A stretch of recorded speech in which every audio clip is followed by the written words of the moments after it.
Hello, everyone. I'd like to welcome you to another version of Conversations about Art. My name is Alan Constant. I live in Albuquerque, New Mexico. I'm here with Paul Rowland, who lives right outside of Tokyo, Japan, and also Duane Toops, who lives in Melbourne, Florida. Today, we're going to be talking to Mark Burrell. He's a mixed media artist from Kent in the United Kingdom. So welcome, Mark. Nice to have you here. It's great. Okay, Mark. I've really enjoyed going through your gallery on Instagram, and I've got lots of questions, lots of things I'd like to discuss with you. But I'd just love to hear from you, first of all, about how you made this piece. Yeah, this is where I find it very tricky because it's quite a private situation, isn't it? Making things, and it's quite tricky to kind of like talk about it in real life. It's a piece on watercolor paper. It's about A3 in size. I have to say that I tend to I tend to work on this kind of scale and this kind of material in between paintings. It just keeps my hand in, it keeps my eye in, and it's a sort of like, it's almost like a massive sketchbook for me, I suppose, in a weird way. So this kind of feeling comes over, this idea comes to me, and then I need to see what it looks like. So I have to get it out of my head and onto a piece of paper at least. And it's just easier scale-wise to do this. And it's called Early Morning Mist. Basically, it is what it is. It was that getting up at that beautiful time in the morning, just when the sun rises, and just being in the garden, and just there was this kind of bird's nest in a bush. There was just that kind of feeling about it. It just evolved out of that, really. It was just the kind of like that, because I live next to the sea. Sometimes you get these rolling mists that come in off the sea, and it's all part of that, I suppose. That kind of, it's there, but it's not there. You get this kind of ethereal kind of landscape, even in the back garden. It's quite special sometimes. So the work came out of that initially. It was just an early morning coffee break from the studio, and then just looking out the window and just seeing this. That's beautiful. And I was going to ask you about your poetic titles, but you've explained it. Well, there's a long story to that, because I for a long time I kind of like started to, as a structural exercise in my head, I started to try to produce haiku poems, but not traditional haiku, kind of like nature poems and stuff. A bit more kind of urban, a bit gritty, kind of like. But the whole kind of strategy of using that 17 syllable technique and stuff, I kind of developed the use of the titles and stuff in that. So for a long time, I've kind of moved away a little bit now, but for a long time, I did actually produce 5 or 7 syllable titles to see if I could do it, because I just needed, for some reason, I just needed to do that in my head, just to try and make it a bit more me, I suppose. Yeah, that's really it. Oh, that's very interesting. And just before we go on to the next one, I've got to ask you about these crosses, because they Yeah, appear everywhere. they do. Not as much lately for some reason. The cross is a universal symbol. I give you that, and it does have heavy connotations with Christianity and all that. But for me, it's not particularly that. I tend to use circles and crosses quite a lot, but they're kind of me, in a sense. They're a symbolic reference to me, and often when it's a cross, it's a static, passive, looking, listening kind of like motif. And sometimes when it's a circle, depending on how vigorous the circle's made, it's kind of a bit more active. It's a bit more dynamic. So for me, that in a sense, that cross there is me in the piece, standing in the mist. Yeah, a bit like a signature. Yeah, That's quite a little bit like fascinating. that. Yeah, I mean, I know it does have huge kind of like connotations with everything else, but for me, it's not. It doesn't tend to be that. It's a bit of an intersection, isn't it? Really, I suppose it's like I'm trying to be in this piece, and Oh, it makes a lot of sense. Yeah. I really loved that the way you explained the symbolic significance of the cross as mm, it's a reference to you specifically. Because it struck me because I think I was reading on your website that an important part of your process and your practice is symbols and materials, yeah, and the way they convey deeper truths. And earlier, when you were describing that early morning scene, you were talking about there but not there. And so it's interesting to hear that cross as a symbol of you being there, but I also can't help but think there's also still that sense of not there. So there's is there a kind of liminality in this for you, this in Yeah, there between? is. Yeah, the between. Oh, that's a huge thing for my work stuff. It's that bit of I did it exist? Did it happen? Are you there? Are you not there? Is it just that immediately small split second moments in time? And yeah, it's quite an important aspect. And in that moment where you're investigating that, are you trying to land someplace concrete, or are you just No, sitting I'm just with absorbing. I'm that just absorbing, ephemerality? just taking it in. I'm just trying to find Mm, out. It's I suppose it's, for want of a better word, in inverted commas, it's spiritual. I suppose it's just that being there, being in the moment, meditative, focusing, mm. listening, using those senses. Just and I suppose a lot of my work is, it's just made for me. I look at it now and I can remember being there. So it's, like I said before, they're like huge sketchbooks. I love that. Yeah, let's go ahead and move on to the next piece. You said that your work is autobiographical. So I wonder if you might speak to that a little bit more and maybe even connect that methodology to this specific piece. To be frank, there is the materials that I've used in this particular piece. Say, for instance, the photograph that's on the left-hand side was taken from an early piece that I did 1983, 84. Basically, I was starting out in college, and it was designed to be, they were multicolored plaster columns, and I was going to place them within trees and stuff, and then photograph them over time as the trees dropped the leaves and the things were more exposed. And of course, when I made them, and you can see they're huge, they're too flipping heavy to carry anywhere, so they never moved from that particular spot. They just stayed there. So the photograph is just a memory of. I mean, the title is Echoes of Urban Dreaming, and they were supposed to be in trees, and they never made it. It's all material to me. Doesn't matter whether it was a photograph from 30, 40 years ago or a piece of paper that my wife gave me last week. It's just materials to be used. And so it is autobiographical because it's a piece that I made, and it's a photograph of the piece that I made, but it's also, for me, material. It takes a while to distill the information, doesn't it? And it took me until 2025 from 1983 to kind of like use that. I couldn't use it for what I wanted, so I used it for something else. I think what's really interesting there is that it seems like you're already back into that liminality again, that there and not there, a piece that was Yeah. created with an original intention that it never fulfilled. So Right. you're dealing with what's there, and time and memory, but you're also seems like there's this element of hope and longing, of something that didn't. There's even a liminality in the sense of time, of what has happened, what is there, but what didn't happen, the things that didn't transpire. Okay. Does that ring for you Yeah, at no, all? that's pretty true. I felt sad that it never got to be fulfilled. I just couldn't find enough people to carry heavy weights of plaster across town into a wood, and so it just stayed there. So Hmm. yeah, I do feel for it, because even looking at the picture now and looking at these columns, I can remember the weight of them, the density, the kind of like the feel of them. Stood next to them, looking up, they were all kind of like they were all kind of marbled and colored and stuff. And so I colored all the plaster before it kind of got poured. So I kind of remember the whole process of it. So for me, it's quite nice. The piece on the little piece next to it is actually just a photograph, just reproduced on paper, but it was twigs, and the whole thing was the idea that it was supposed to be this forest kind of thing that never.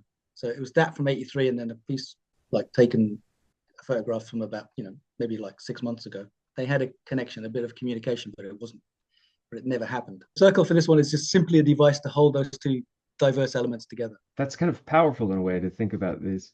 You're alluding to conversations that never happened, or just you emphasize a phrase you said that really stuck out to me. This forest that never formed. Yeah. I think that's kind of like this beautiful placeholder. I appreciate that. Yeah. Let's go ahead and go on to the next piece. Yeah, thank you. We've got another cross inside a circle here, and this is very minimalist. And I've seen you using lines like this in a few other places, quite almost like not like a joke, but it always made me smile. For example, when you were connecting like two horizon lines and two photographs of landscapes, and here you're using it simply to connect the two different planes, I guess. Yeah. But I can see some kind of minimal landscape going on here. Is this the beginning of like a mountain, a hill? Is this a moon? Landscapes kept coming up again and again for me. Can Yeah. you tell us Yeah. about that? Landscapes are really important. I don't, yeah, I don't know why. I've always grown up in cities and stuff. So you go out to the countryside, fair enough. But I didn't grow up in the countryside. The piece that you were talking about before with the two photographs connected with the thing, I'd expanded. There was a bit of the photograph that was missing, and all I did was draw in the hill line between the two bits. So there's a photograph on the side, and that was the original. So the line was what would have been there if you hadn't seen the whole photograph. For this one, you're right. This is literally joining two separate, supposedly not connected pieces. So the paper behind and the card on top. So this particular thing is the back of a photograph, and the photograph is of a landscape, but it's the reverse of it. The piece of card is a found piece, and it wasn't mine at that point, and I hadn't had it long enough for it to become mine. So in order to make it mine, and I suppose if you think in landscape, the circle's it could be anything in the landscape, couldn't it? The cross is me, but the circle, I don't know. It's just a random thing that came up because that was the shape of the piece of card with the hole in it already. I like to find beautiful things that are already there, and the simplicity of it was just so lovely. I wanted to own it a little way. So that's why I smudged it with it's just throwaway, isn't it? In a sense, there's an old photograph, a piece of card, bit of paint, and a pencil line. So it's Yeah, but with such minimal means, you do yeah, create. It relates, I suppose, in a weird way back to those haiku poems. It's trying to create an image of massive complexity, but in the smallest amount of like syllables. I suppose it's a bit of that.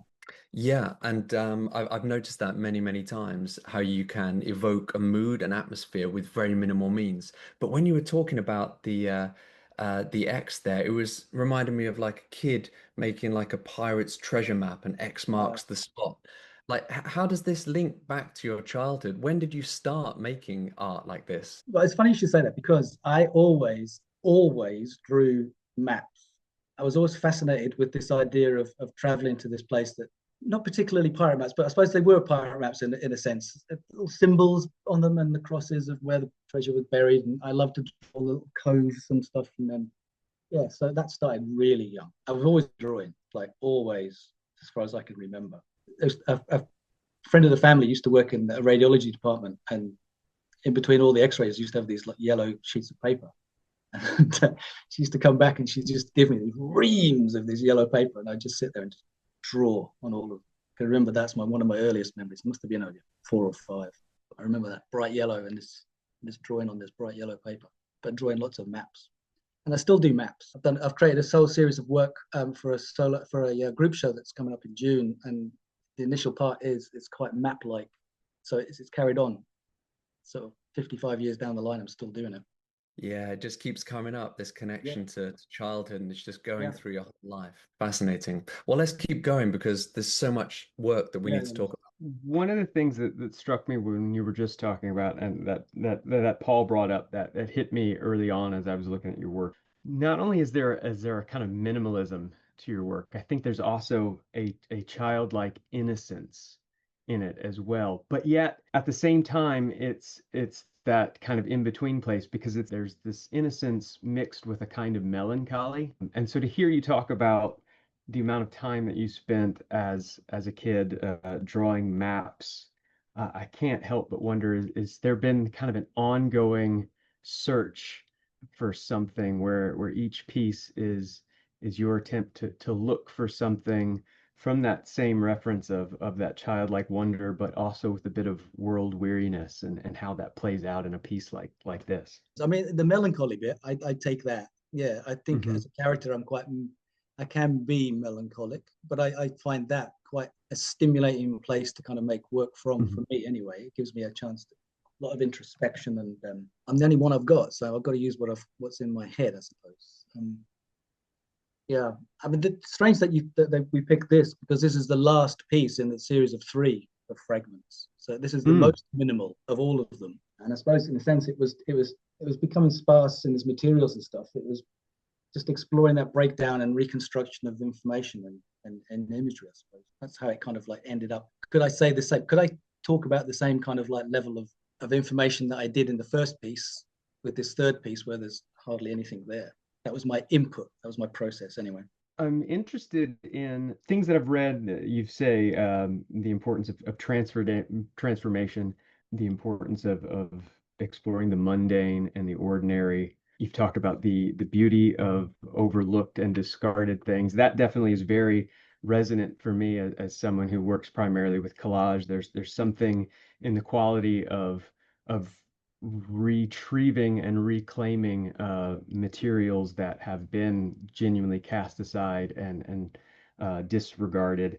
For me, there's something redemptive and almost kind of sacred in that process. Is that what it's like for you, or how do you look at that when you're looking for these mundane things or these discarded things, these kind of beautiful overlooked things, or you made a statement earlier saying that beautiful things that are already there, and I think that's so resonant. And so what's that process like for you? Yeah, when I was interviewing for my master's, the head of the course asked me, said, "What is it you really?" And I just said, "I want people to not just to look, but I want them to see." And in a sense, the fact that it is 4 bits of paper, 5 bits of paper, and a bit of tape.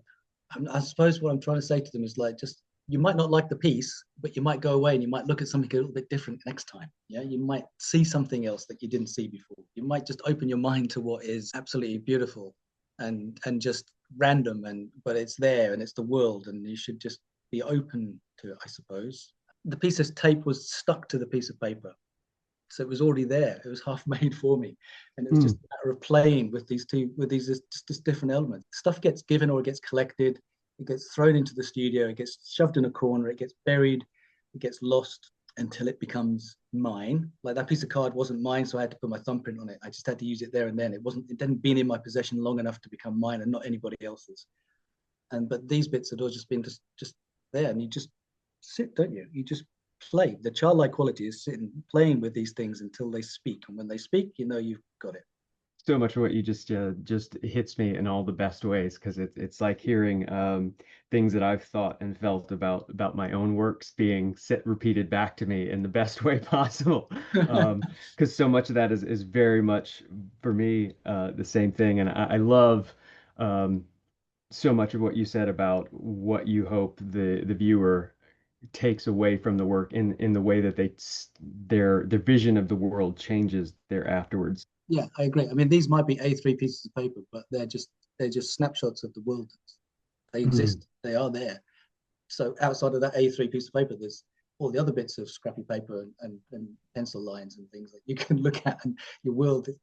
It's just trying to say to them, this might be a small arena of activity in front of you, but there's this huge arena of activity around you. Just be aware, just be open to it, just be a bit more seeing, I suppose.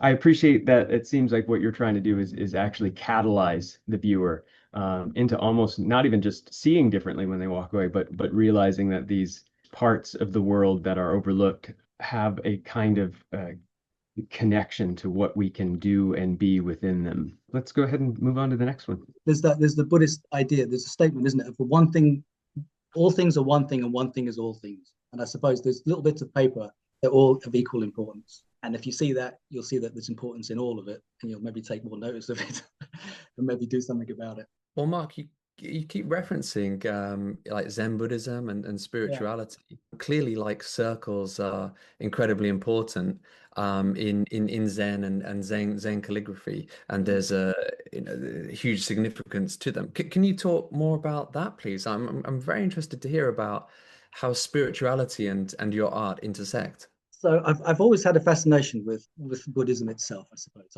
I've not followed, I've not practiced bits and pieces, obviously.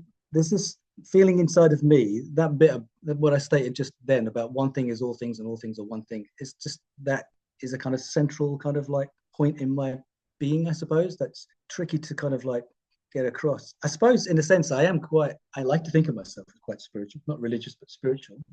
And I suppose what I'm trying to do in a weird way is by making these objects is to kind of create a focus for that kind of like spiritual thought, I suppose.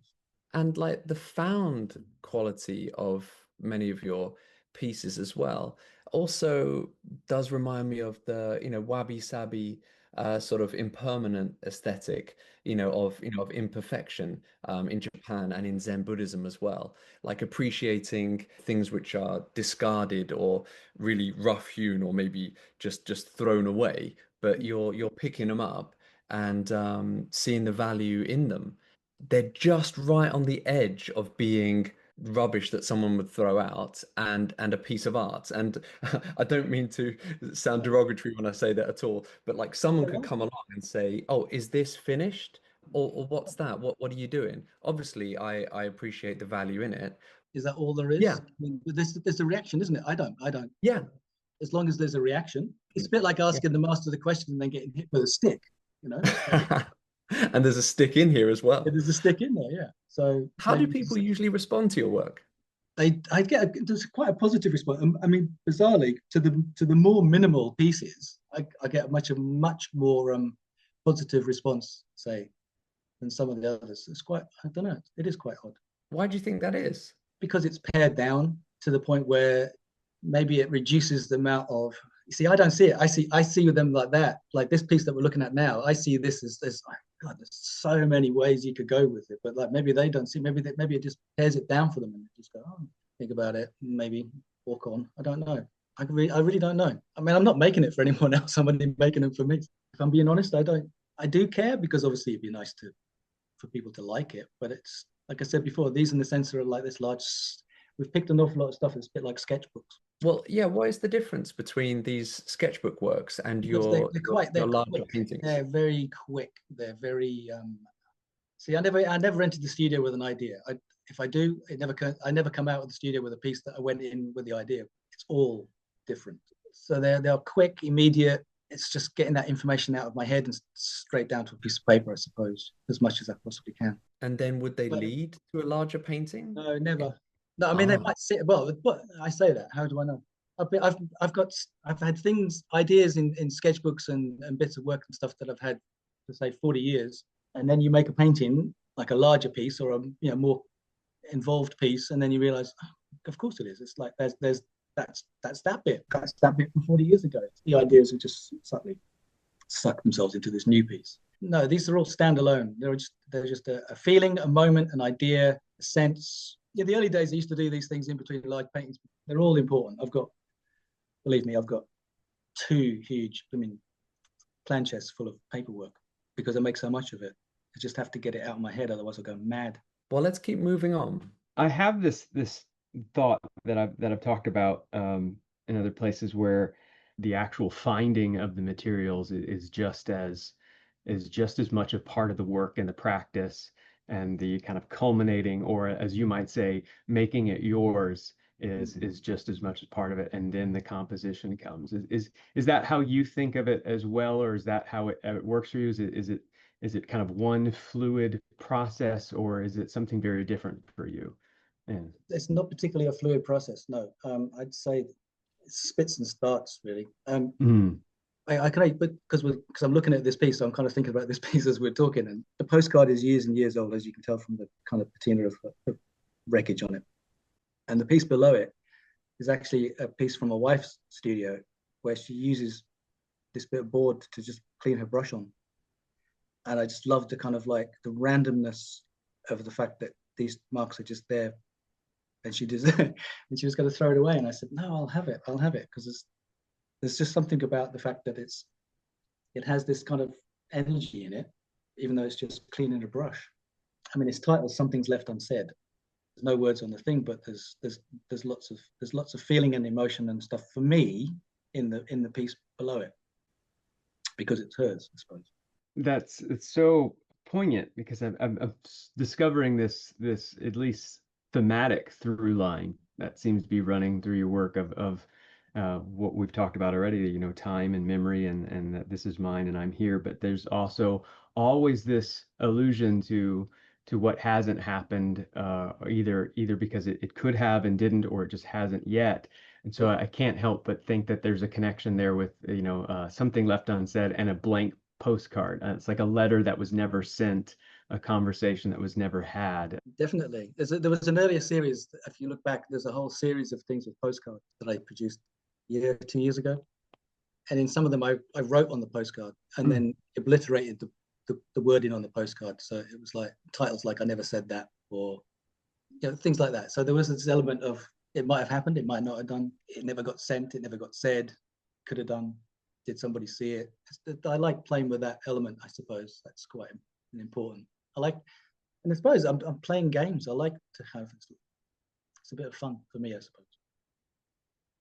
Is there anything kind of related to like regret or remorse in that, or is it something No, entirely different? yeah, that's it wasn't intentional, no, and Hmm. there wasn't any in my understanding of the piece when making it. But I was going through them last night, and my wife said, "What was that one?" And I explained, I gave her the title, and she said, "Well, that sounds really remorseful," like you just did. And I was like, "Well, it wasn't meant to be. Actually, in a sense, it was a bit more.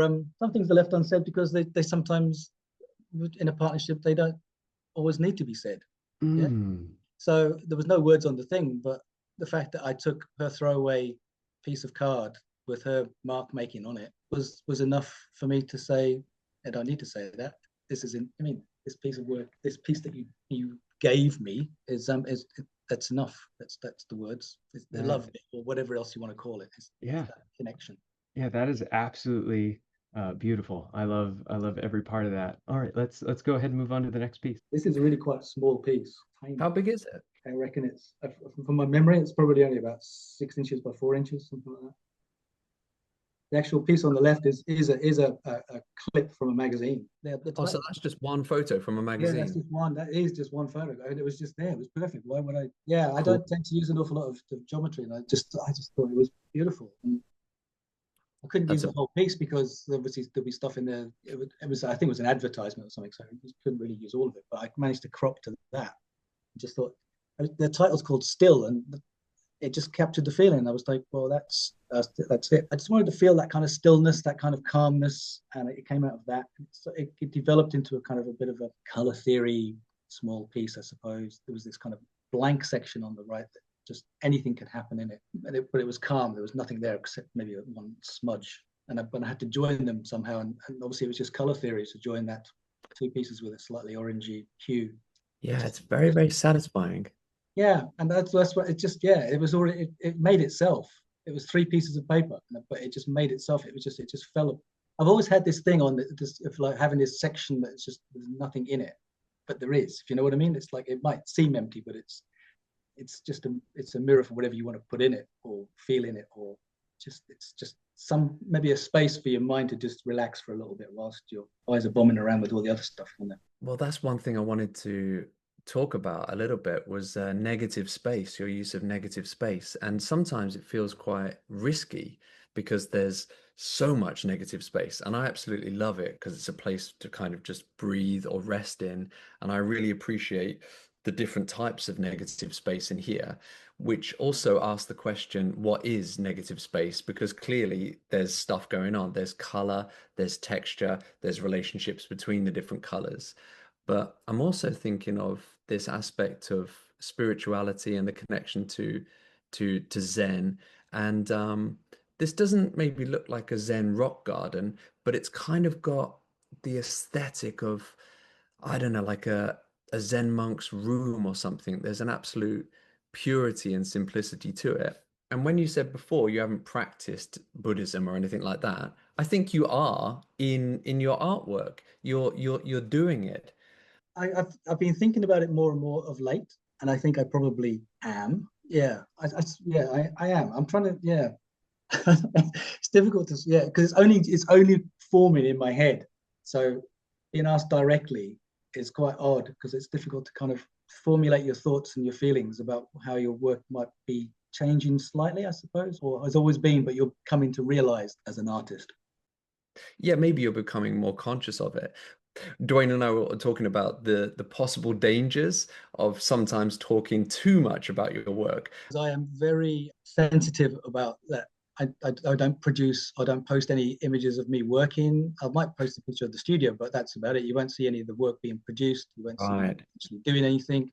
It's a sacred place that there's rituals to go through to get to start to work and stuff. And that's my, nobody ever sees that. And I don't tend to talk about process because for me, when I go and see a piece of work, I like to kind of like work it out for myself. I like to think about it. I like to think, what is it doing for me? I don't want to be told that I did this because of this reason. Or, it just doesn't, I don't see that. That's not how I work. That's true. It's true. It's fascinating for us though to get a glimpse Yeah. behind the scenes. I don't do this. I've done print interviews before, whereas this is just thrown at you. So yeah, this is a new experience. So I'm enjoying it, but it is It is tricky. It is tricky. It is tricky. Well, this is still and silent and beautiful. Well, So the only connection in another art form would be poetry. yeah, with the That's it. haiku you're talking about. Yeah, haiku Yeah. or just poetry in general.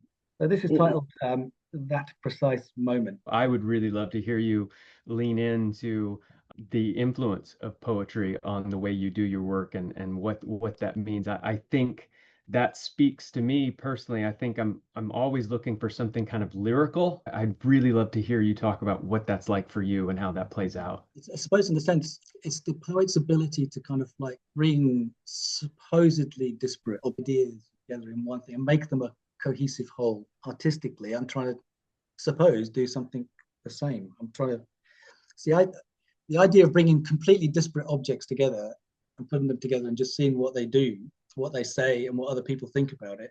I think it's quite exciting. It really excites me. I like that idea just because if you can look at it aesthetically and you quite like it, then why not? Just see, yeah, poems.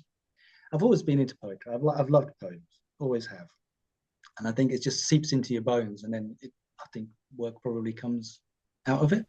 Yeah, I think it plays out perfectly. And I think you've hit it dead on. And I see that running through the course of your work that I've looked at is disparate objects put together, because there's this sense that some of these things shouldn't be where they are, and yet they are, and it works. And that not only are they situated, there is that catalyzing moment where you're seeing each thing differently, but you're also seeing them work in concert, which is just changing the way it all feels. And I think that's really profound in a lot of ways and speaks to me. You mentioned that you have rituals. Yeah. And that certainly speaks to me too. I'm curious as to what your studio rituals are, or what your rituals are for starting a piece or for entering the studio, or just what that looks like, whatever part of that you might be willing to share, and how it relates to the work forming. It starts at ground level, if you know what I mean.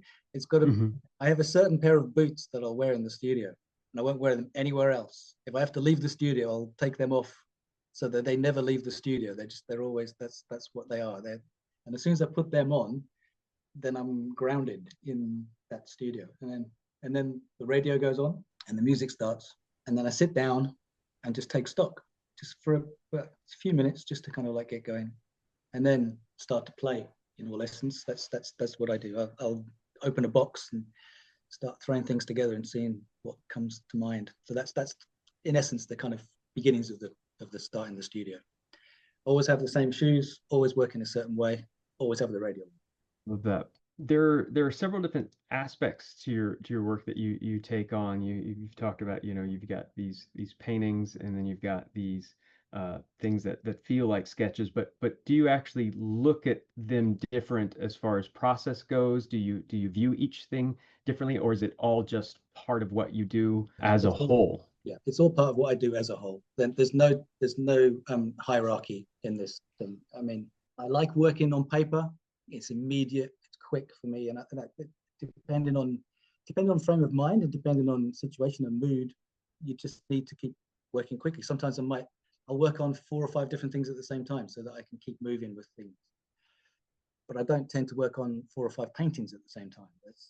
For some reason there's a separation in my head about that. But it's probably just scale, and like working on huge canvases. My studio is big, but it's not that big. To have 5 canvases on the floor or on the walls, it's not feasible.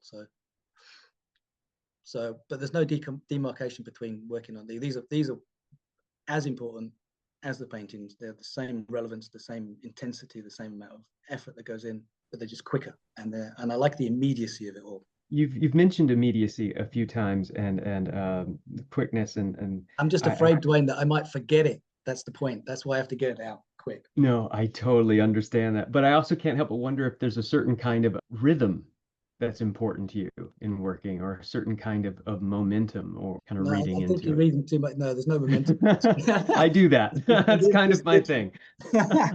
No, it's just the immediacy. Like if I'm working, yeah. So the background in this particular piece is acrylic and ink, and with a hairdryer, you can get that dry next to no time.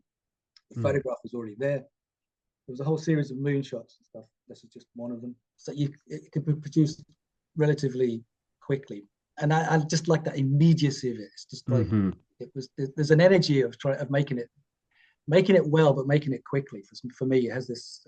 It just keeps the energy in it going. Even that circle has an element of the energy, and the broken lines on the cross, kind of like it's bred in. It's like it's broken out.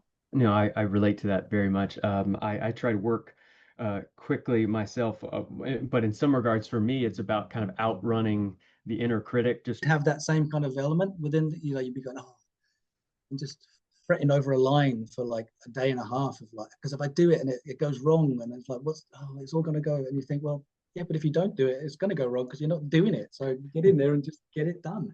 So I try to curb the inner critic quite a lot, because at the end of the day, if it doesn't work, so what? It's not heart surgery or brain surgery. It's not going to kill anyone. It's just the piece didn't work. I'm sure yeah, you guys have had exactly. pieces that didn't work. I've seen some of the stuff that doesn't, it didn't work. Didn't work for me. It mustn't have worked for him. Yeah, that's one of the things I love most about the medium as well, that ability to move on quickly and Yeah. not to be too precious. Yeah. Once they're done, they exist. They have a presence in the world. They're no longer, in a sense, mine, even though they are. So they don't tend to be left around to be looked at by me. They're Mhm. made, they're signed, they're titled if that's required, and then they'll go away, because otherwise they'll start interfering with the next piece, and they'll start not dictating, but they'll kind of influence what you might want to do next. Because you go, oh yeah, I love the way that line went across there. Well, I'll try that again, and it never works. It never works. So why try and duplicate it? Yeah, coming back to poetry again, this is just magnificent. This is one of my favorite pieces of yours. Thank you. And the title, the dream field, and just everything going on. I want to write a poem, like translating this into language. For me, this just is a poem. And you've even got some scribbles down the bottom there. Does that ring true to you, that phrase, that this is like a visual poem? Yes. No, I agree. Yes, I totally agree. This is it was the last in a series of 6 of paintings produced last summer. And this is the field series, the whole series, like red fields, yellow fields. This was the dream field. Yeah, no, it felt like, in a sense, it was different from all the others. The others were relating to, in a sense, situations and I suppose feelings. This was more historical in a way, because the actual photographic image is of it's a photograph taken, a publicity shot taken for do you know the artist Hamish Fulton? No. Hamish Fulton, he's part of that. He came out of London schools in the 60s. He was part of a bit like the land artist. So a bit of he was contemporaries to Roger Ackland and people like that. So Hamish Fulton does walks. His artwork is his walking is his art. He leaves nothing. He doesn't disturb anything. He just walks, and then he documents things afterwards and produces pieces afterwards. He produced this piece outside this gallery near where we are, and there was 2 rows of people facing each other off on this piazza. And the idea was to walk as slowly as possible towards each other, to then intersect and cross over each other, and then to get to the other side of the piazza. But everybody had to try and stay in line. So you're focusing on your minuscule millimeter movements of your feet, but also checking your neighbors so that you're constantly in line. And some people obviously didn't. You can see from the photograph, somebody got ahead of themselves and had to sort of tread water almost, waiting for everyone to catch up. And it was just this huge kind of like, it was a dream. The sun was setting, it was getting dark. People were just like, the silence of the people doing the actual act was quite funny. But there was that, I suppose, the scribble, the kind of the writing at the bottom is the noise of the people around you, because you couldn't help but not hear them, because it took hours. It took hours to travel 50 feet, just like millimeters at a time. And just that bit in the middle where you meet and you cross and you kind of connect with this other human being, just for what, 5-10 minutes, as you're just like rubbing shoulders as you gently move past them. And then you're on your own again. You're on back to the next wall. So that's what that was. So it felt like a dream. And I suppose I've kind of tried to recreate that in this piece. That whole narrative is just absolutely fascinating.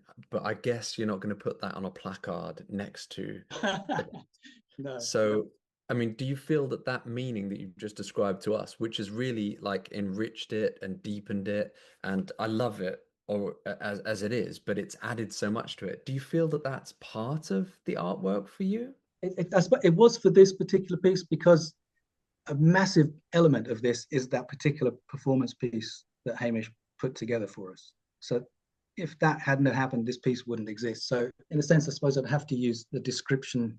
I'd hope that I could kind of create just that feeling of not quite knowing what's going on, because sometimes that happens in dreams, doesn't it? You just think it feels real, but I don't know what it's doing or why it's happening or what's going on. And then this says the circle is the moon, so it's that kind of nighttime dream phase, I suppose. I hope I dream about this tonight. That's all I'm going to say. I did it to try and kind of like make sense of it all, of that kind of feeling, and because it happened quite a long time. The actual performance was quite a few years ago. I kind of knew him through. There's another artist, Roger Acklin, who's unfortunately passed away a few years ago. But he was one of the tutors on my master's course, and Right. he did quite a lot in Japan. He produces work on. He'd find driftwood on the Norfolk coast, and then he'd burn lines in it with a magnifying glass. That sounds Tiny little like pieces. a bit of a bell, Yeah. actually. Yeah. Yeah, and then he just, when we were chatting and stuff, he said, "I like this." He said, "Because I can just throw them in a bag, and I get to Tokyo and I can just put a nail in the wall and just hang them up, and that's it. That's the exhibition." So yeah, Roger Acklin. But he was at college. He was a student at the same time as Hamish Fulton and Richard Long. They're all that kind of English art thing. Fabulous. Thank you for sharing that. Well, we've got a few more pieces to look at. Let's keep going. There was something you said earlier talking about how you don't want a piece to influence the next piece. Having the physical thing in my studio doesn't mean to say that it's not inside my head. Mm. It doesn't mean to say that it's not going to influence you somehow, because as a human, I think that's an impossibility. I think you're always going to be influenced by things around you, what you see. Yeah? So the work is always going to influence me. I try not to let it, and so by removing it from my immediate vicinity helps me to kind of put it somewhere, but it's still there. It's still in my head. I still know what worked really well. I know what would, and I try not to, in a sense, do it again, because I want to try and find new ways of making things and new mark making. And yeah, I consciously try not to have it influence me. Not always easy.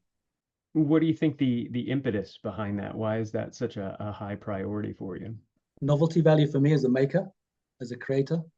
I don't, in a sense, want, even though they might be visually different, if there's that thing that kind of like, I even hate the fact now looking at all these, because I don't tend to use the symbols anymore.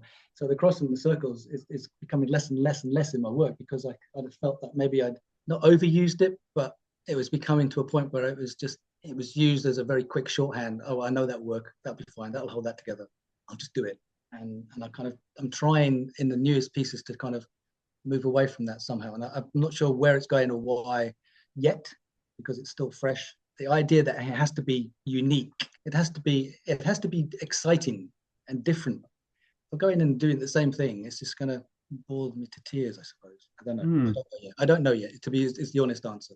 Yeah, no, I think that's really interesting. I think one of the things that I've appreciated most about having this conversation with you is your humility is palpable, and your willingness to accept uncertainty and not knowing is really, really refreshing and definitely resonant for me. Mystery, wonder, and what if questions and questions of possibility are what I'm always thinking about most in putting things together. And so I really appreciate that. Do you think some of the letting go of some of these symbols is not so much a matter of tiredness or boredom or anything lackadaisical, but so much as maybe they said all they had to say? And yeah, there's a definite move towards finding ways of maybe expressing the same kind of like of putting, for instance, when we talked initially about the fact that the cross or whatever is putting me in the frame, in the canvas, is finding other ways to kind of do that. I don't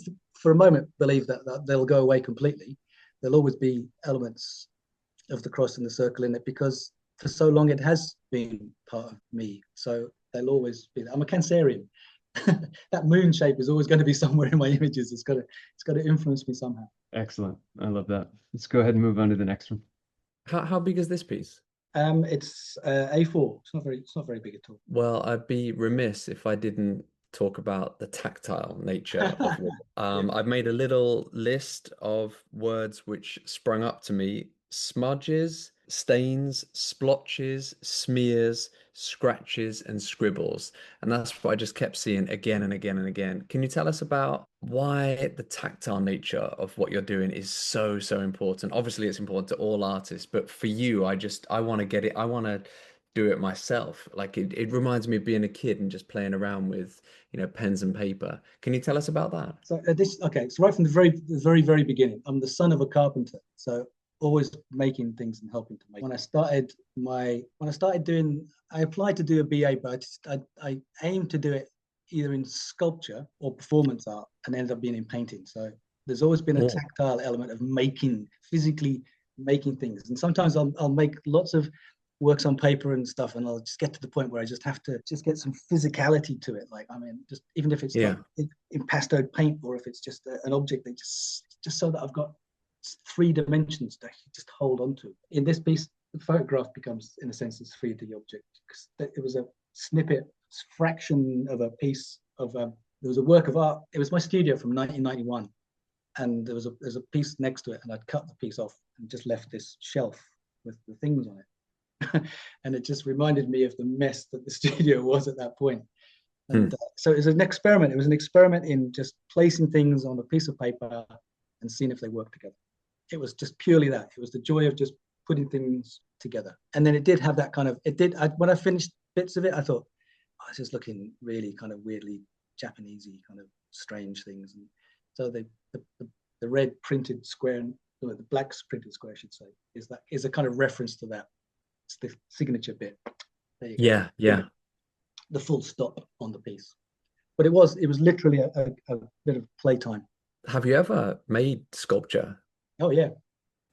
I made enormous amounts of sculpture for my interview to go to the college first, and then when I got there, I wanted to do performance art. So I don't know. So yeah, I do make sculpture. Well, you've given me the itch as well, and it's Sunday tomorrow. I've got my 2 kids at home. It's going to be snowing outside. I think I'm going to be tearing some stuff up and scribbling myself. So thank you for inspiring me again. Okay, we might have to stop there, I think.